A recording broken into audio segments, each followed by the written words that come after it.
Qadr kechasi siz bilmagan belgilar.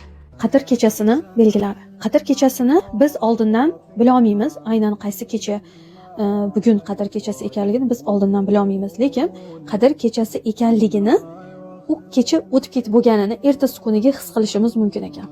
Jumhur ulamolar tomonidan qabul qilingan qadr kechasining ba'zi belgilari bor. U ham bo'lsa, qadr kechasi kirishidan oldin bilinmaydi bu. Bu ham Allohning hikmatida.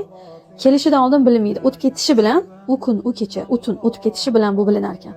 Birinchi alomatlari ulamolar tomonidan, jumhur ulamolar tomonidan qabul qilingan birinchi belgisi ertalab quyosh chiqayotganida sap-sariq bo'lib chiqadi. Bu nima degani? Tiniq sariq rangda chiqadi. Unaqa charaqlab, o'zini nurini qattiq sochib chiqmas ekanda, qanaqadir bulutni orqasida chiqar ekan. Bulutlarning orqasida chiqar ekan va rangi sap-sariq bo'lib chiqadi. Bemalol siz quyoshga qara olasiz. Eng katta alomatlaridan ertasi kun bo'lyapti, lekin bu alomat. O'sha kuni kechasi ham bilish mumkin buni.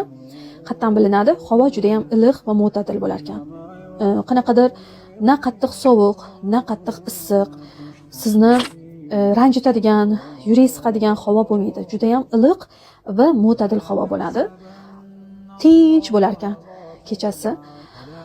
U ham ko'p olimlar tomonidan qabul qilingan belgilaridan.